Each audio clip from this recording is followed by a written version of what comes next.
It was in 2017 when I read about Dadaab first. At that time, it was the largest refugee camp in the world, hosting around 300,000 refugees, mainly from Somalia. They fled from the civil war, the drought in the Horn of Africa, or the terrorist attacks of Al-Shabaab. Dadaab was a camp that has grown over almost 30 years and was now to be closed and resettled because the government feared that Al-Shabaab recruits further supporters in the camp.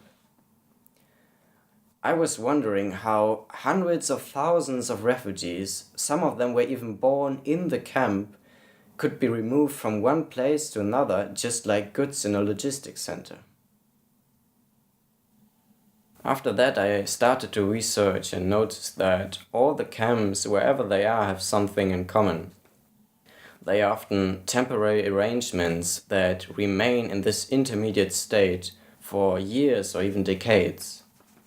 They are constantly evolving and expanding, but they never become a place of an official map, and their inhabitants are crisis-trained masters of adaptation.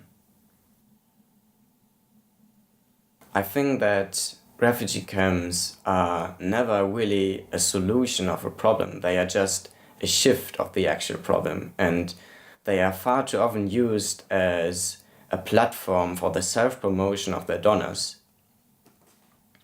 In refugee camps, the dependencies and power relations between migrants and the industrial nations could not be better visualized. Within a year, I traveled to 7 countries in Europe, the Middle East, and Africa and visited 24 different camps. I always tried to focus on the relationship between the space with all its makeshift shelters and the people who were forced to live there. Quite often my work was very complicated because of strict access rules and security regulations, and sometimes my visit was completely refused.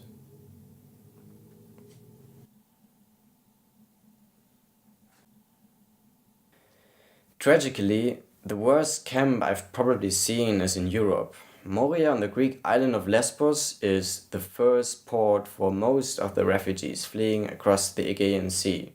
It is dirty and completely overcrowded. I think it's a nightmare that something like this exists in the European Union. The title Utopia is inspired by its ancient Greek origin. Utopos means non-place, and this is what refugee camps are to me.